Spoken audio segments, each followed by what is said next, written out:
amigas que estão estudando conosco o livro Evolução em Dois Mundos. Nós estamos iniciando agora o estudo número 27 desse livro. Vai ser um estudo bem interessante, vamos falar de desencarnação, vamos falar de escolhas de sexo, enfim, vai ser um estudo bem atraente. E, como sempre, nós estamos pedindo aqui a proteção de André Luiz, dos amigos espirituais que estão nos ajudando nesse estudo, e que todos nós possamos estar envolvidos com ele, com esse estudo, com a sua fonte, né, que é a espiritualidade. E em nome de Deus, em nome de Jesus, então vamos iniciar o nosso estudo de hoje. Buscando aqui o nosso slide, né, que vai nos orientando aqui o estudo.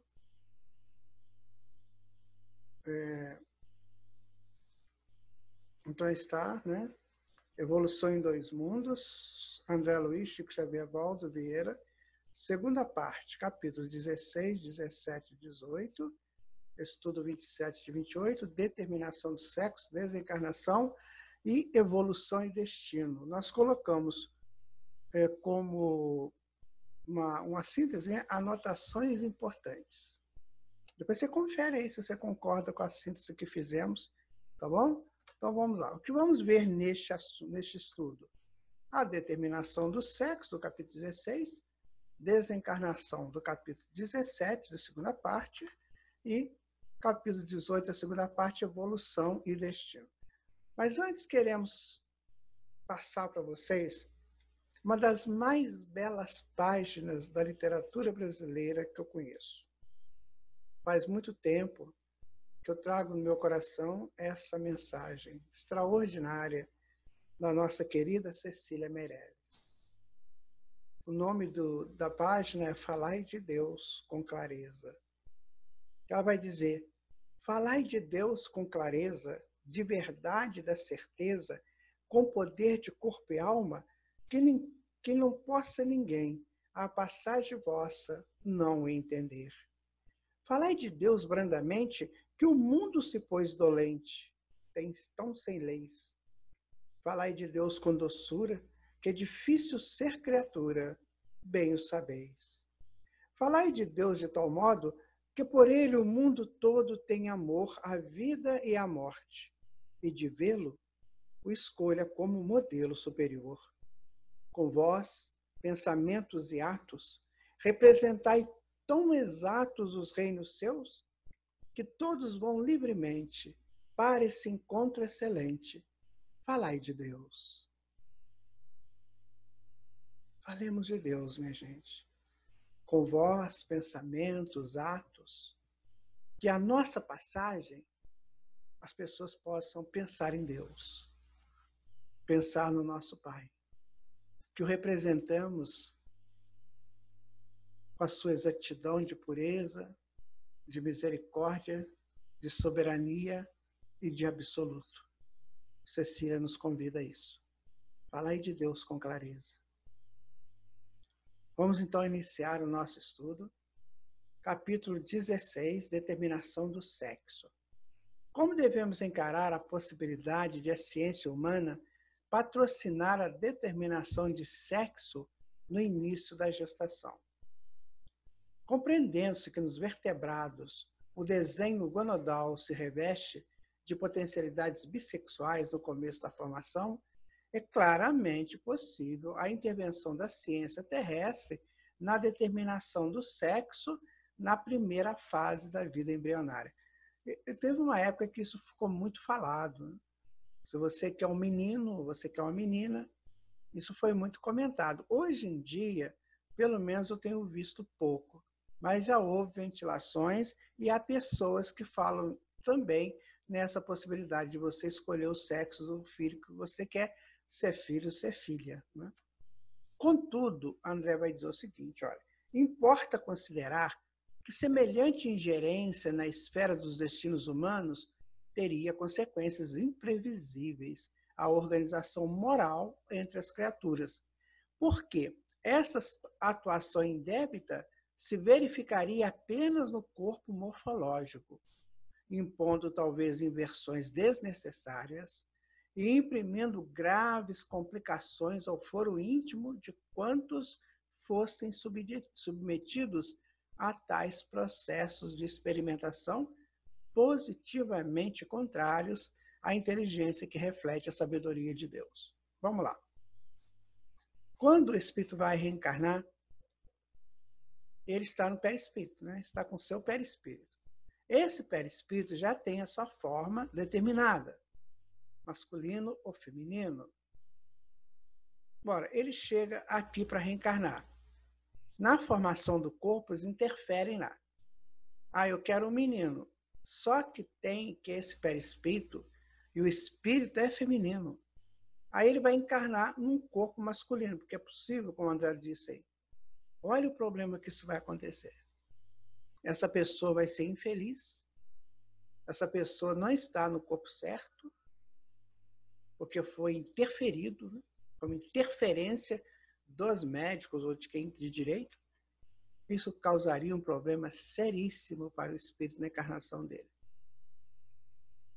Temos que nos cuidar desses avanços. O avanço científico é bem chegado, necessário, mas tomemos cuidado com certas colocações. Podemos considerar a desencarnação da alma em plena infância como sendo uma punição das leis divinas na maioria das vezes? Muitas existências são frustradas no berço não por simples punição externa da lei divina, mas porque a própria lei divina funciona em todos nós, desde que todos existimos no hausto do Criador. Frequentemente, através do suicídio integralmente deliberado ou do próprio desregramento, operamos em nossa alma desequilíbrios, quais tempestades ocultas que desencadeamos por teimosia no campo da natureza íntima. André Luiz está sempre voltando nesse tema, sempre.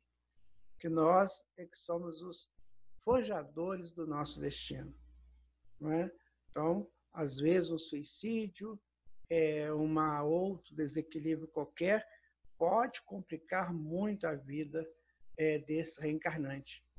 Cargas venenosas, instrumentos perfurantes, projéteis fulminatórios, afogamentos, enforcamentos, quedas calculadas de grande altura e multiformes viciações com que as criaturas responsáveis arruinam o próprio corpo ou aniquilam, impondo-lhe a morte prematura, com plena desaprovação da consciência, determinam processos degenerativos e desajustes nos centros essenciais do psicossoma, notadamente naqueles que governam o córtex encefálico, as glândulas de secreção interna, a organização emotiva do sistema hematopoético, composto por medula óssea, baço, linfonodos, timo, fígado, tubo digestivo e rins.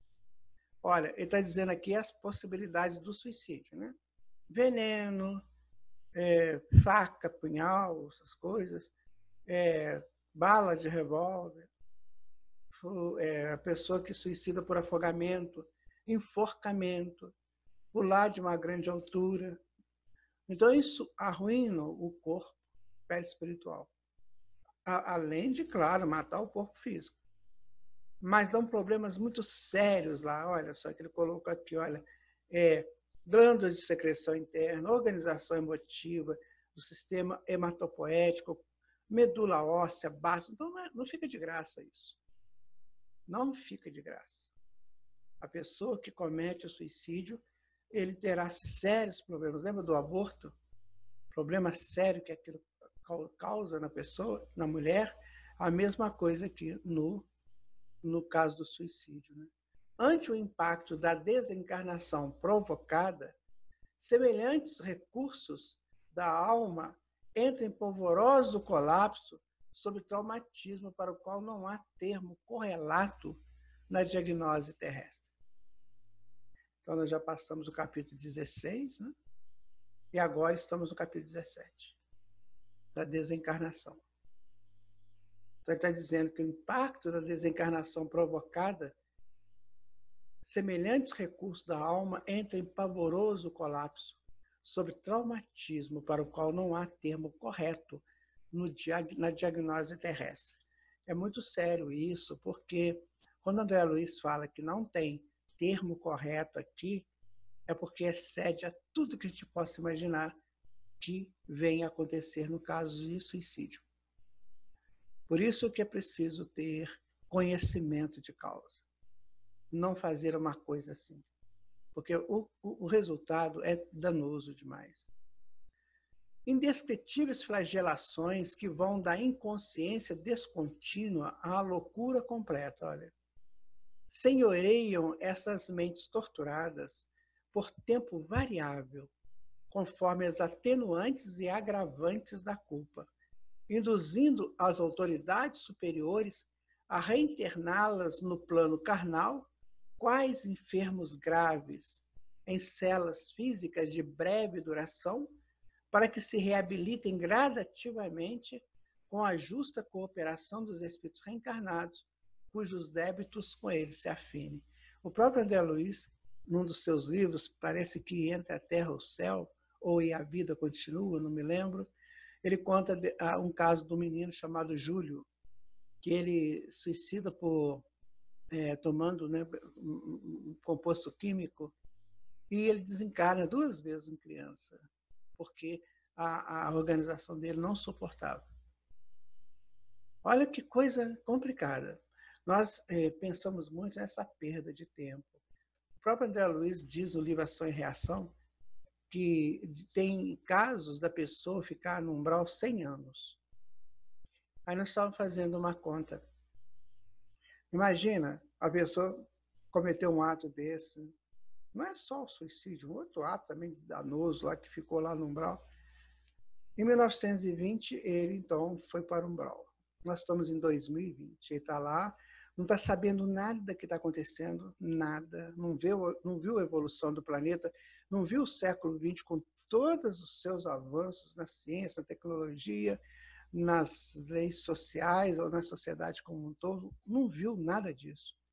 E, de repente, agora ele está sendo resgatado, levado por alguma instituição de ajuda mais direta, e aí ele vai despertar e vai perguntar como é que está o mundo. Eles vão falar, olha, hoje está assim, assado, ele não vai entender, ele vai ficar chateado porque não participou disso. E nós imaginamos agora, no ano 2120, vocês já imaginaram a quantidade de coisas que vão acontecer até lá? Coisas que vão modificar completamente a nossa sociedade, o nosso mundo em ciência, em tecnologia. Já pensaram nisso? Por que eu vou ficar arrumando confusão para mim? Porque quando eu não participo de um progresso, eu me sinto deficitário nele. Então, essas pessoas que, por acaso, tenham ficado esse tempo lá no umbral, vão reencarnar e vão pegar um aparelho celular, um tablet ou um uso da internet, ele vai falar assim, eu estou usando uma coisa que eu não fiz, eu não participei, e eu podia ter participado. Porque às vezes você não pode, mas você podia ter participado. Essas coisas, sabe, nós temos que trazer também para as nossas reflexões.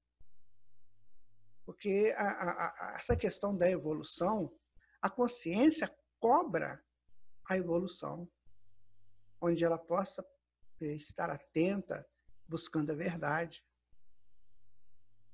É muito complexo, gente. Tem pessoas que falam assim, é bom morrer mesmo que eu não vejo o que vai acontecer. Não faça isso. O seu arrependimento é tão grande. Há casos, há suicidas que contam que o ato seguinte ao suicídio é o do arrependimento. Aí não dá mais para voltar.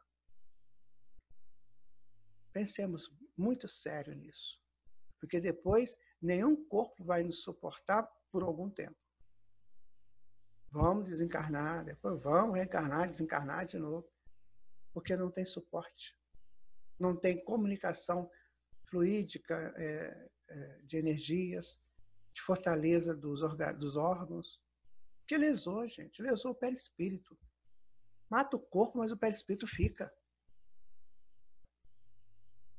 Capítulo 17 ainda. Eis porque um golpe suicida no coração, acompanhado pelo remorso, causará comumente diátese hemorrágica, tendência para sangramento sem causa aparente, hemorragias espontâneas ou hemorragia mais intensa ou prolongada após um traumatismo, com perda considerável de protrombina no sangue, que é relacionada à coagulação do sangue, e há ainda a relação com aqueles que renascem para tratamento de recuperação do corpo espiritual em distonia, ou seja, pessoas completamente fora do eixo normal de uma criatura encarnada. Pessoas com mobilidades muito difíceis, com mentes completamente acrisoladas assim, em situações periclitantes mesmo. Tudo isso é consequência. Tudo isso é consequência. Sabedores dessas informações, eu tenho que atuar com mais sobriedade na vida, entendendo que o drama é para todos, inclusive para mim, para você, para o outro. E se estamos vivendo o drama, nós temos condições de resolvê-lo.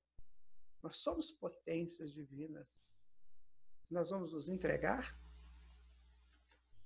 O autoenvenenamento ocasionará nas mesmas condições deploráveis desarmonias nas regiões psicossomáticas correspondentes à medula vermelha, que é onde se formam os glóbulos vermelhos e brancos, conturbando o nascimento das hemácias ou glóbulo vermelho, tanto em sua evolução intravascular, que é dentro dos sinusoides, o espaço que dá passagem ao sangue no interior dos vasos, como também na sua constituição extravascular, no retículo, que compõe a estrutura dos tecidos, gerando as distrofias congênitas do eritrônio, que é relacionado aos glóbulos vermelhos, com homeopatias ou doenças diversas. Não é homeopatia, é homopatias ou doenças diversas. Isso aí é o envenenamento. Olha o que está esperando, né, a pessoa. Quantidade de problema no sangue. E o sangue problemático, vocês sabem o que dá, né?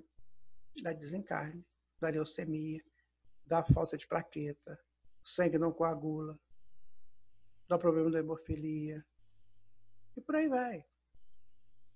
Isso nós vimos o envenenamento. E o problema lá do coração, lembra?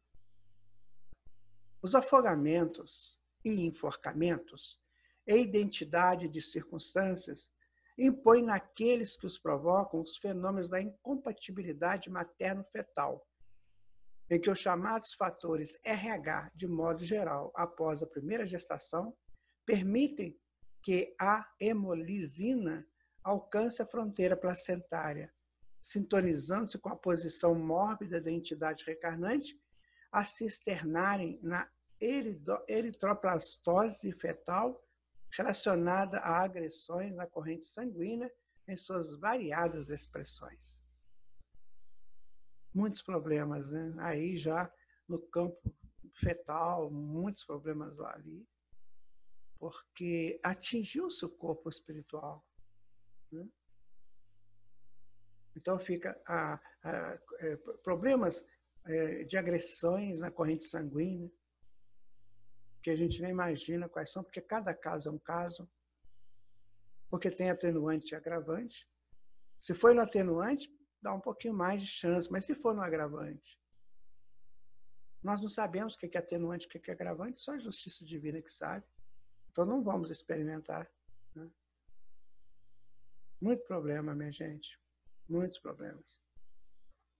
O voluntário esfacelamento do crânio, a queda procurada de grande altura, saltar no abismo, saltar do alto do prédio, e as viciações do sentimento e do raciocínio estabelece no veículo espiritual múltiplas ocorrências de arritmia cerebral, a se revelarem nos doentes renascituros através da eclâmpsia e da tetania, ou sufocações ou contraturas dolorosas dos latentes, da hidrocefalia, da encefalite letárgica, provocada por vírus que dá sonolência prolongada, das encefalopatias crônicas, que são relacionadas ao cérebro, da psicose epiléptica, da idiotia, do mongolismo e de várias morboses oriundas da insuficiência glandular.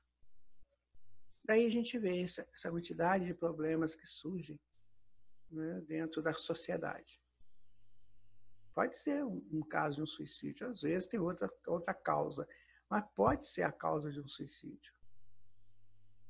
Está pensando sério, né, minha gente? Não dá para pensar em outra coisa que não seja abraçar a tua vida e seguir em frente com a proteção de Deus, que é natural, que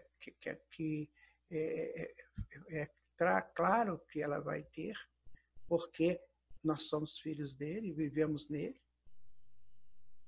Só quem é rebelde é que faz isso. O espírito tranquilo. Porque ele pode, às vezes, aparentar uma tranquilidade, mas no fundo ele é rebelde. Tá? Então vamos ajudar a sociedade, orientando sempre que possível.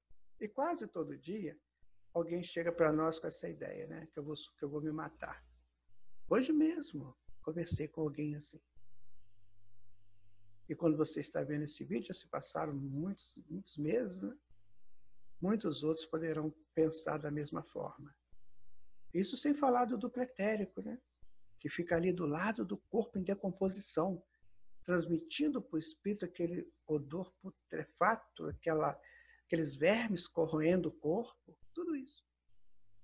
O espírito participando, vendo, sentindo, sofrendo.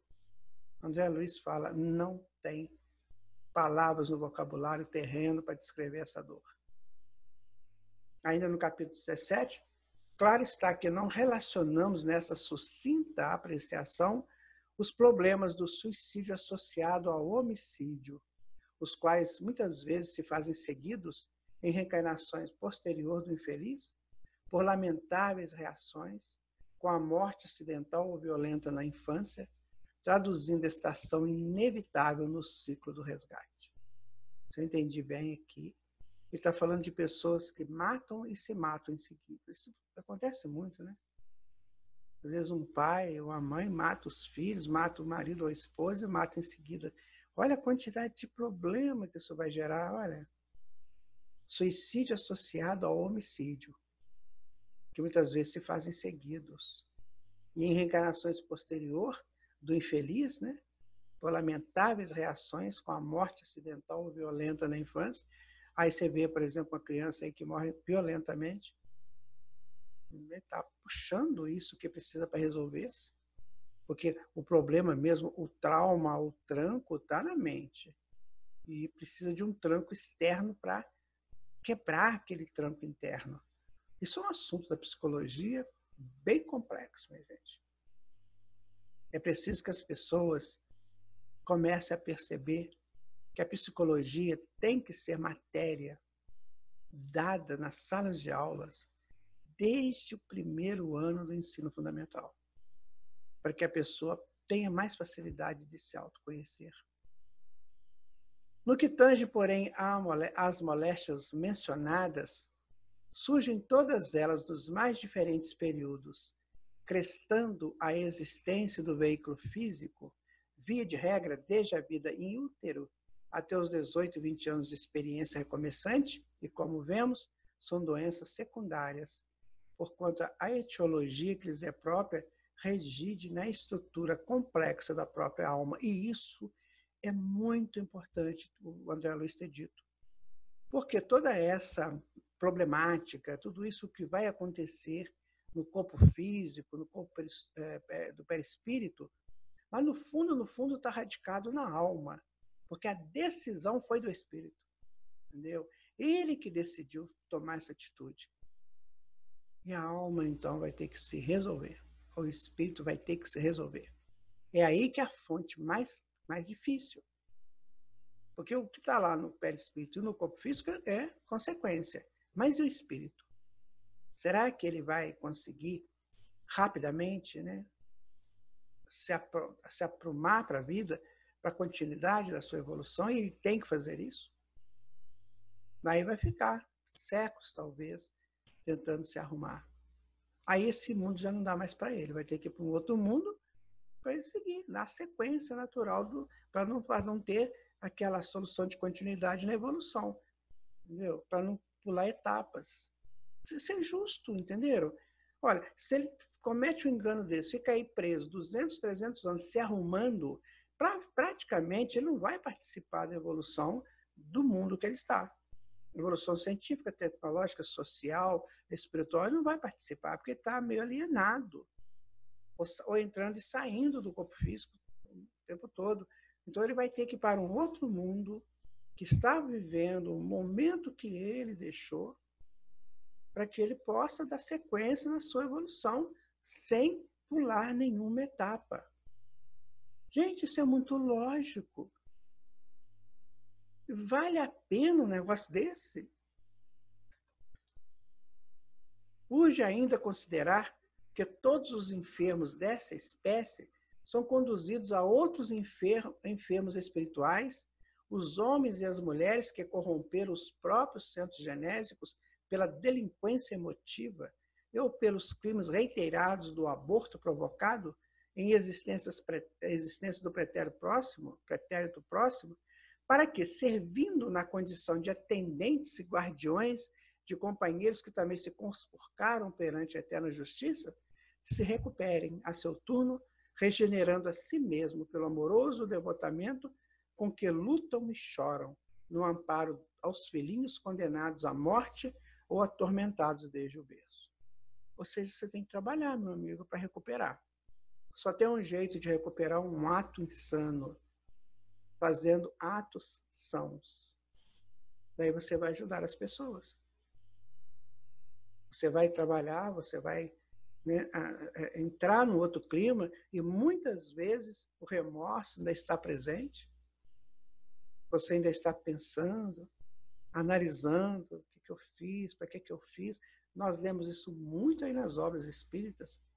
Espíritos até já com trabalhos mais maiores lá no mundo espiritual, mas sempre relembrando o que eu fiz de errado. Gente, essa existência aqui é uma joia. Tem que ser tratada assim. Não permita que o ladrão roube. Cuida dessa joia que está nas suas mãos, que é a sua encarnação. Cuide dela. Seus problemas não são maiores nem menores do que os problemas dos outros. Se você se deserdar dos seus problemas, eles acumulam. Acumulam pelo tempo que você vai perder, acumulam pelas agressões que você vai fazer no corpo espiritual, acumulam pelas marcas que ficam em você como espírito, acumulam pela sua invigilância perante as leis de Deus. Olha, é uma série de coisas. Tá difícil? Vai em frente. Daqui a pouco passa.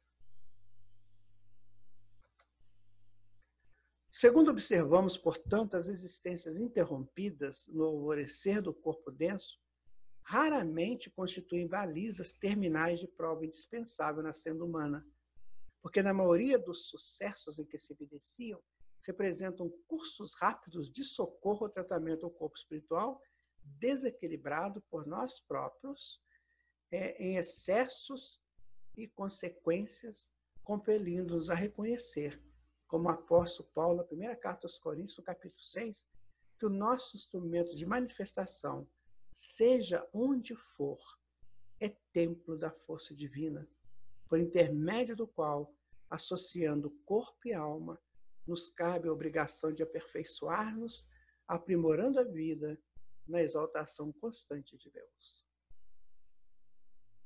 Aí está a informação do André Luiz usando a carta de Paulo aos Coríntios. O teu corpo é o templo de Deus. Cuida dele, meu irmão, minha irmã. Há casos de desencarnação estando espíritos desdobrados, por exemplo, nas zonas umbralinas, e o corpo em estado comatoso, o corpo está lá, né, bem já terminal, o espírito já está em outro lugar. A pergunta é essa. Né? Isso pode acontecer perfeitamente, do ponto de vista da exteriorização do pensamento. Porque céu e inferno, exprimindo equilíbrio e perturbação, alegria e dor, começam invariavelmente em nós mesmos. Ou seja, ele pode estar já ali no corpo dele, né, e pensando já no umbral, mesmo que ele não esteja lá, mas já está ligado lá. Certo? Porque ele ainda está ligado ao corpo físico, percebe? Ainda tem laços ligando ao corpo físico. Então ele pode, pelo pensamento, já estar vivendo lá no umbral, que é para onde ele vai, depois que desligar do corpo físico, se é que ele está pensando no umbral. Os espíritos encarnados que sofreram desequilíbrio mental de alta expressão voltam imediatamente à lucidez espiritual após a desencarnação? Eu penso muito aí nesse desequilíbrio mental também, você coloca Alzheimer, AVC, já pensei isso também. Será que quando desencarna, volta normalmente e rapidamente ao estado, né, natural dele? Aí o André vai dizer, isso nunca sucede, porquanto a perturbação dilatada exige a convalescência indispensável, cuja duração naturalmente varia com o grau de evolução do enfermo em reajuste. É tudo muito complicado quando nós optamos pelas rebeldias às leis de Deus. Fica tudo difícil, tudo complicado. Um ato de rebeldia às leis divinas custa caro, porque nós fomos criados para essas leis e não para viver contra essas leis. Certo? Mesma coisa que você entrar num rio muito caudaloso e querer nadar contra a correnteza. O que vai acontecer com você? Você vai ser puxado pela correnteza. Você não terá forças para resistir à potência da energia que a água acumula naquela correnteza. Por isso que é complicado, meu amigo, minha amiga, olha, pega o Evangelho de Jesus, estude, leia, estuda de novo, faça disso a tua devoção, para você entender as leis de Deus.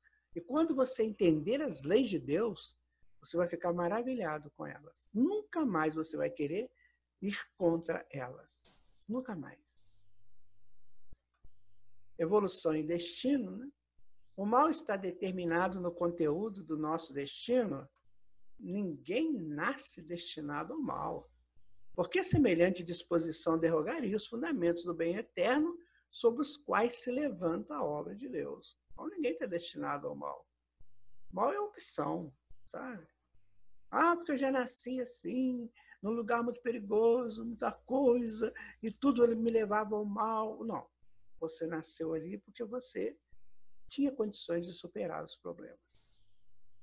Não podia, não precisa comunar-se com o mal. Porque seria estranho, né? Se você já nascesse num lugar predestinado ao mal. Bom, você nasce num lugar, às vezes um lugar que não traz assim tanta possibilidade de prática imediata do bem, mas você pode decidir. Você faz a tua vida, você cria o teu destino. O espírito renascente no berço terrestre traz consigo a provação expiatória a que deve ser conduzido ou a tarefa redentora que ele próprio escolheu. Isso é sério. A pessoa mesmo escolhe, de conformidade com os débitos contraídos. Né? Quando a pessoa tem condições de escolher, muitas vezes ele escolhe essas provas difíceis. E se ele escolhe e se é aceito pelos mentores, é porque há toda a condição de vitória. Senão, eles não deixariam. Há uma responsabilidade imensa nesses mentores que montam essas encarnações. Eles jamais deixariam um espírito frágil, uma alma frágil, nascer no meio da criminalidade sem a menor chance de sair de lá. Não deixariam. Por isso que há possibilidade sim, mas depende de cada um. Depende da vontade do espírito. Prevalece aí o mesmo princípio que vige para as sociedades terrestres, pelo qual o homem é malfeitor confesso deve ser segregado em estabelecimento correcional adequado para a reeducação precisa. E se é apenas aprendiz no campo da experiência, com dívidas e créditos sem falta grave a resgatar, é justo possa pedir às autoridades superiores que lhe presidem os movimentos o gênero de trabalho ou de luta em que se sinta mais apto ao serviço de autoaperfeiçoamento. Então, isso aqui tem, né, tem essas coisas da lei, né, de prender, de tirar o sujeito da sociedade, porque ele cometeu um equívoco, um mal, é um malfeitor, confesso, assim também nas leis de Deus. Porque, na verdade, essas leis humanas, elas são respingos das leis divinas. Em alguns casos, elas estão indo num caminho mais ou menos certo. Pecam porque não conseguem ter uma estrutura ainda que possa trazer para o mundo físico as leis de Deus. No dia que isso for possível, acabam os tribunais terrenos nesse contexto. Serão só aqueles tribunais, quando André Luiz diz que tem na espiritualidade, onde a própria pessoa vai lá e fala, não, eu errei mesmo. Não estou escondendo nada, não. Não é como hoje que se cria falsos testemunhos, camufla as coisas, sabe? Faz essa confusão que faz aí, quando a pessoa acha que está enganando, está nada. Está se complicando. Essas pessoas precisam saber disso, né, minha gente? Eles acham que estão enganando a sociedade, mas não tem a menor chance. Porque eles não resolverem aqui no plano físico por erros e equívocos, que poderia ser mais ameno, eles vão ter que resolver isso em situações muito complicadas no plano espiritual. Agora, se a pessoa não acredita nisso, aí não tem jeito. Ele vai ter que ir para lá para ele ver que é verdade. É assim que a gente lê nos livros do André Luiz.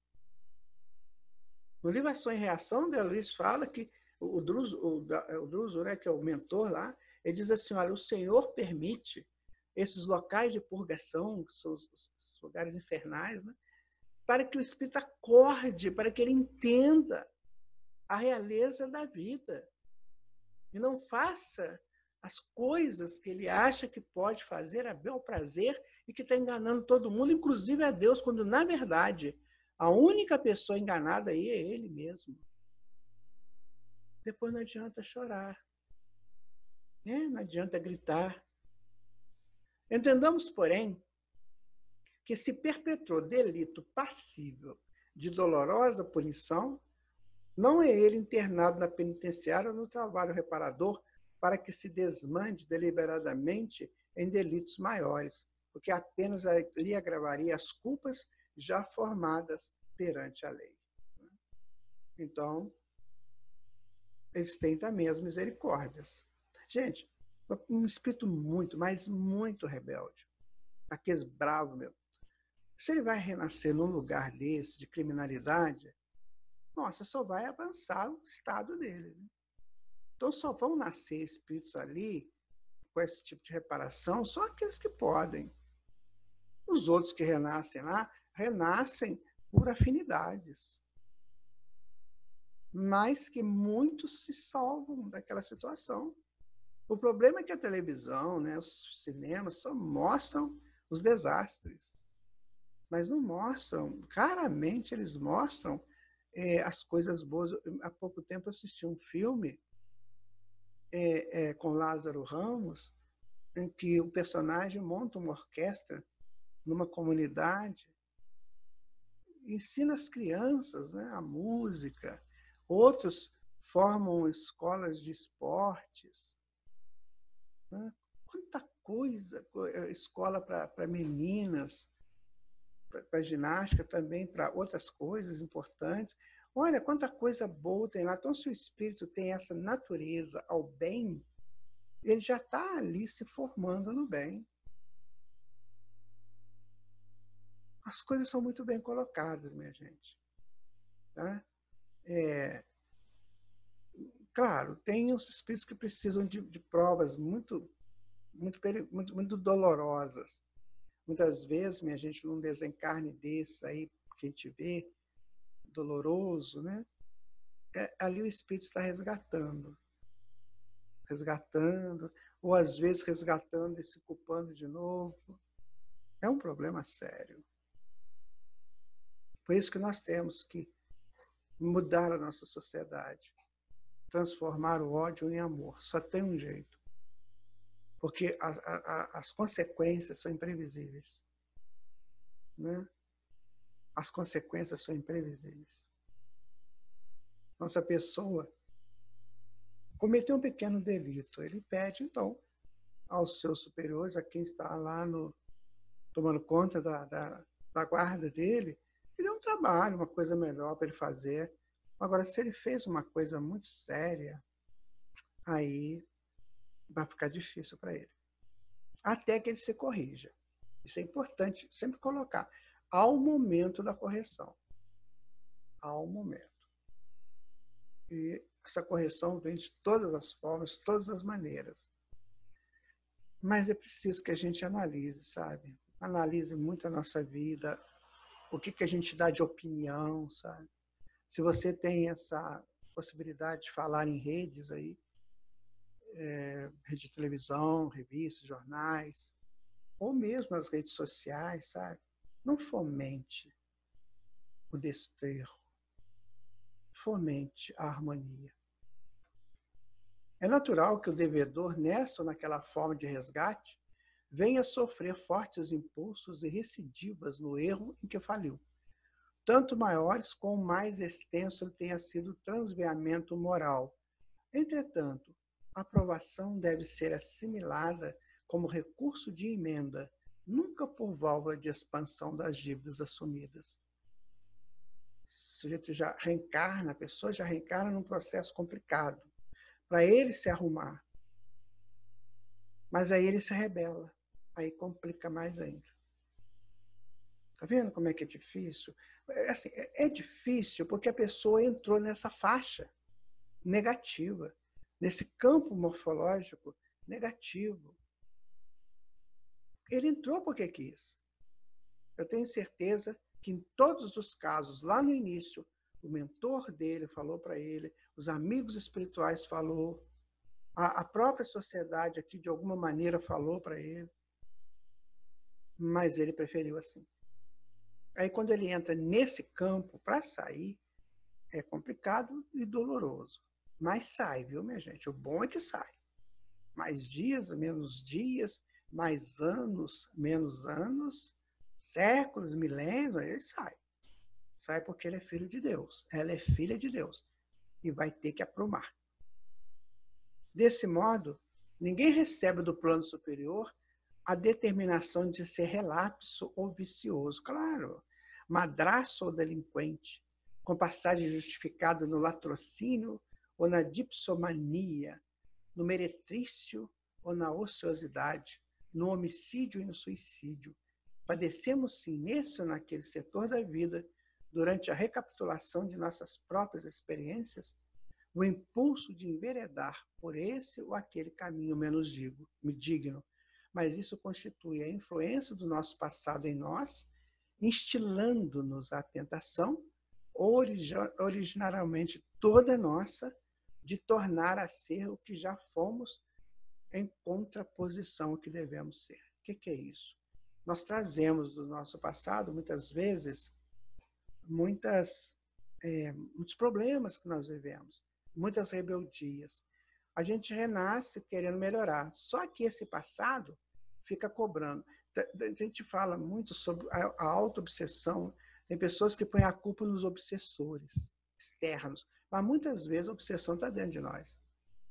Eu, às vezes, vejo, sabe, assim, vamos pegar adolescentes que se rebelam, chega aí 13, 14 anos, faz uma rebeldia terrível, entra no campo do sexo, das drogas, entra num campo totalmente desregulado.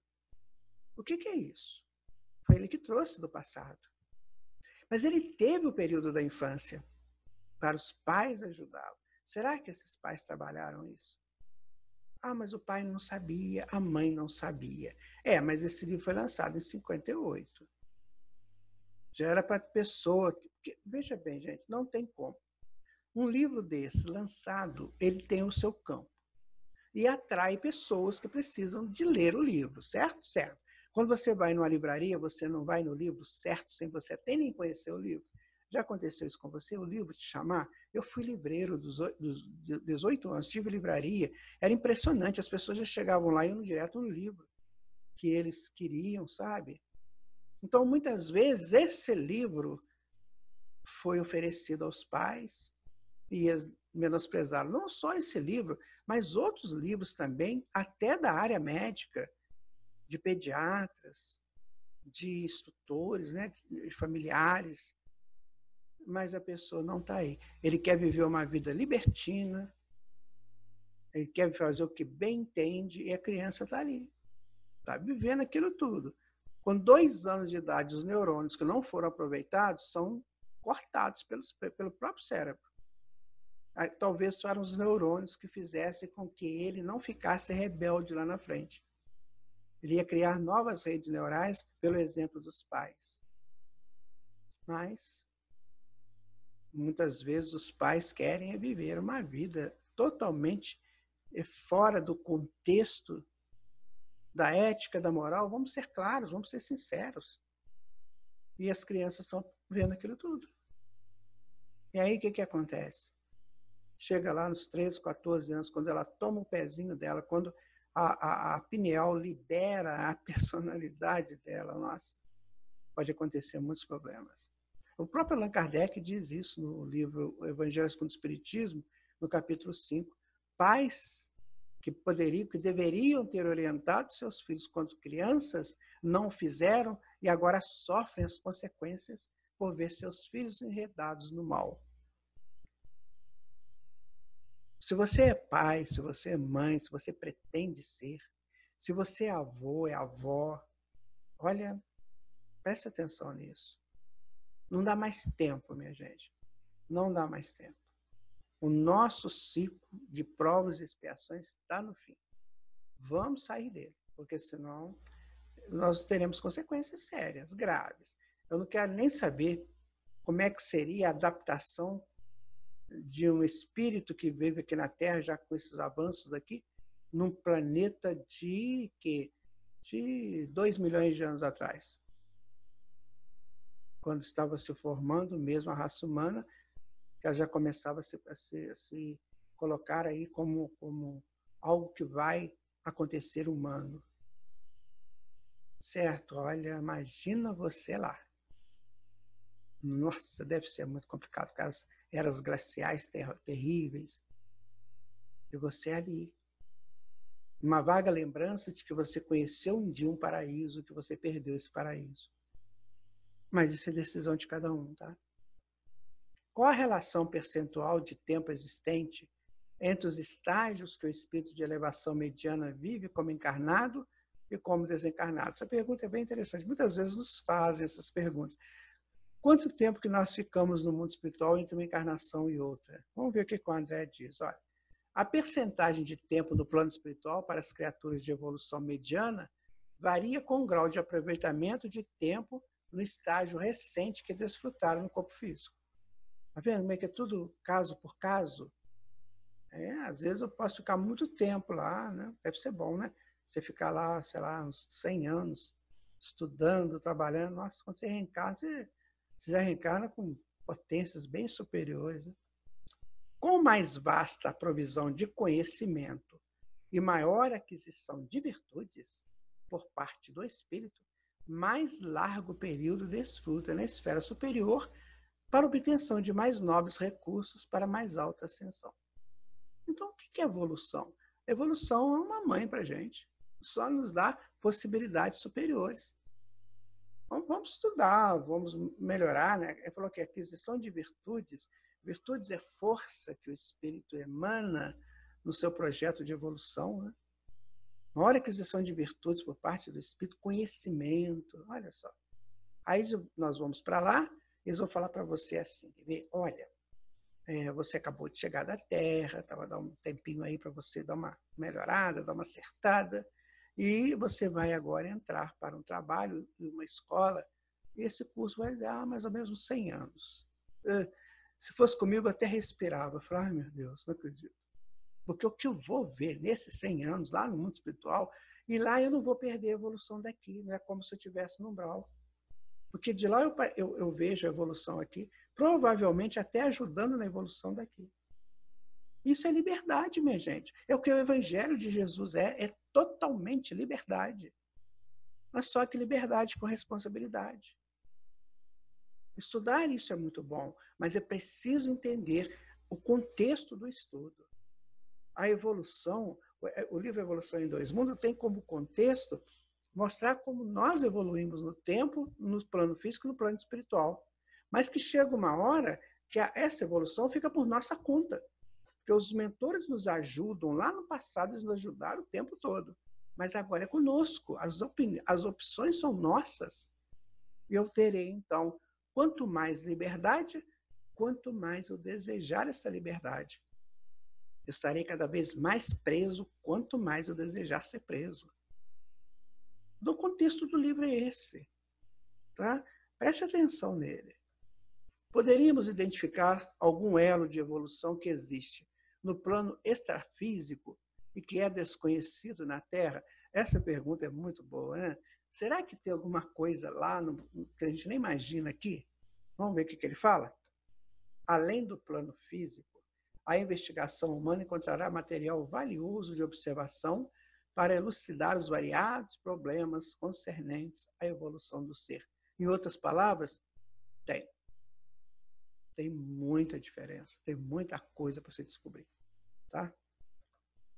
Ainda na atualidade, os instrutores espirituais intervêm na melhoria das formas evolutivas inferiores, nas quais o princípio inteligente estagia, ou seja, ainda está acontecendo isso? Vamos ver o que ele fala.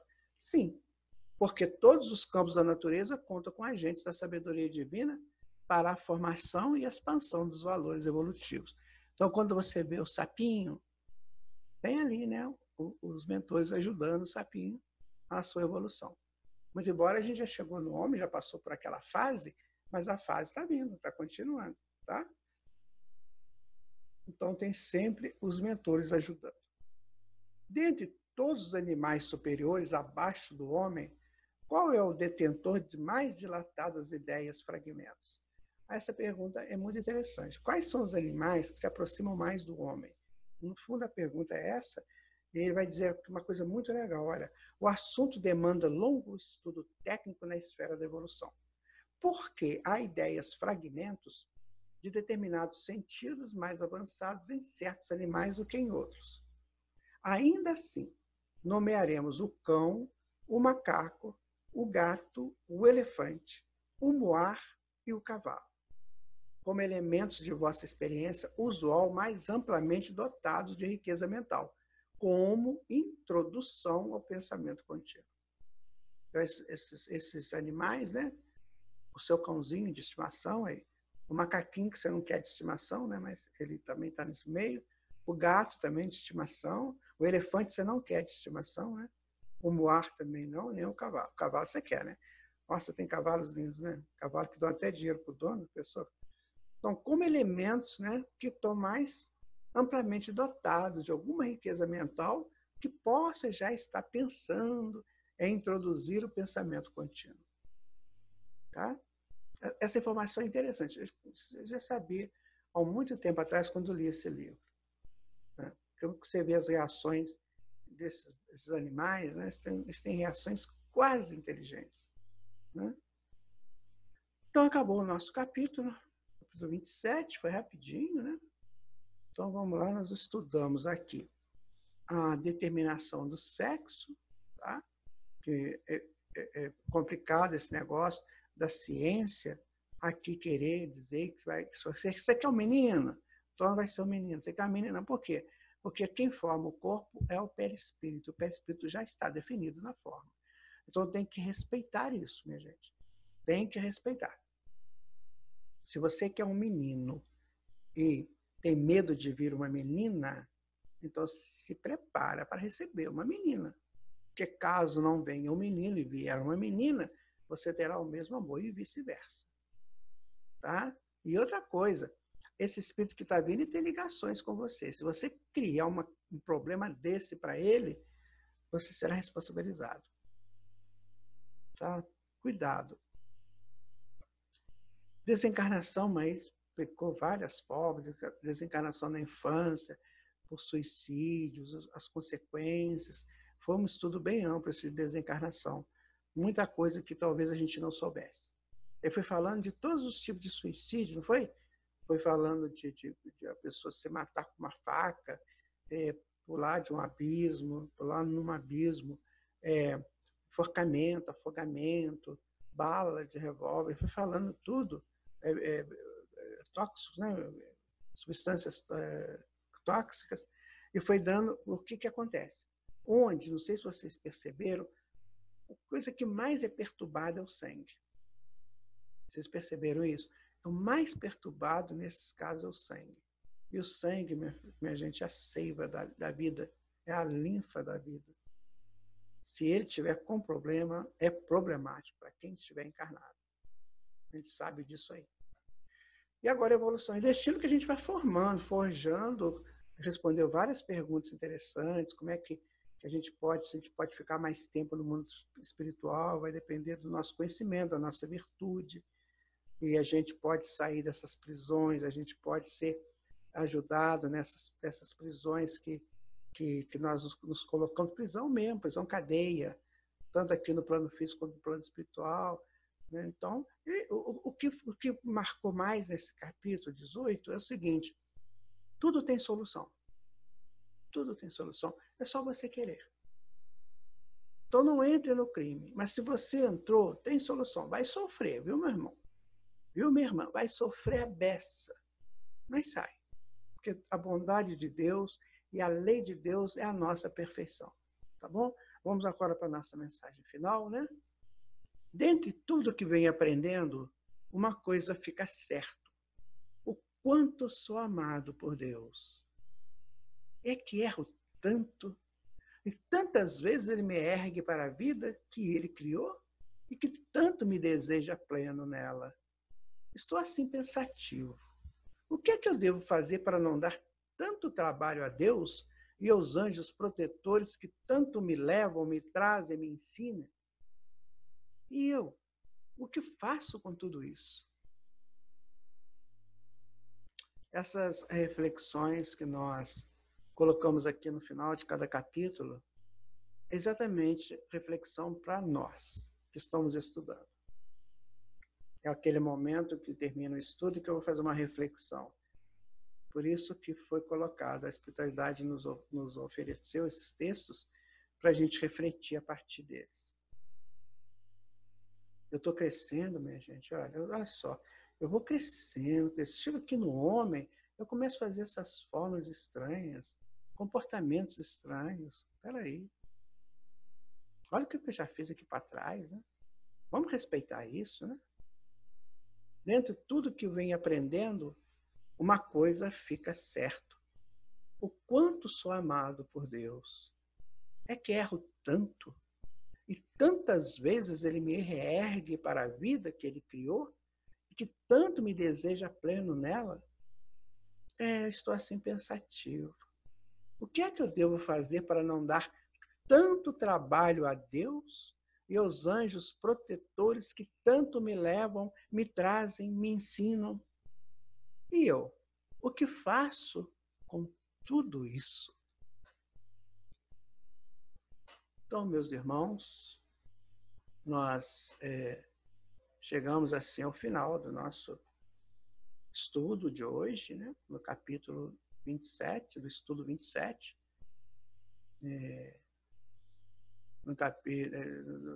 Nos capítulos 16, 17, 18, da segunda parte do livro Evolução em Dois Mundos, e nos deu essa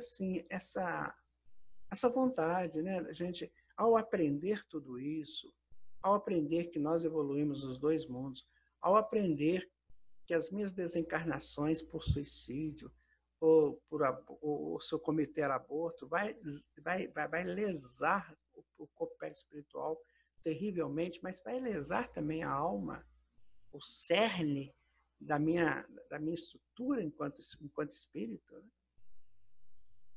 Se eu posso sair dessas prisões, se eu posso viver uma vida mais plena, Para que eu fico inventando moda? Para que eu fico querendo ser um semideus? Tem uma frase de um historiador, né? Ele diz o seguinte: não foram os deuses que criaram os gregos, foram os gregos que criaram, foram os gregos que criaram seus deuses. O que é isso? Eles tinham a ideia do mundo espiritual. Então, eles, gregos, trouxeram para eles as informações dessas potências divinas em forma de deuses. Então, foram eles que criaram seus deuses, e não os deuses que criaram os gregos. Daí nós devemos pensar muito nisso. Eu estou criando os meus deuses em termos de virtudes arquetípicas, em termos de buscas a seres reais que possam me fazer crescer? Eu estou criando essas situações para mim? Ou eu estou empanando aquilo que eu já aprendi? Eu já aprendi tanto. E, de repente, eu me entro numa furna, numa caverna e fico lá preso. Pensemos nisso. Isso aí é muito complexo. Mas guardem essa frase para vocês. Tá? Guardem isso. Não foram os deuses que criaram os gregos. E grego aí, no sentido mais amplo, da nossa civilização.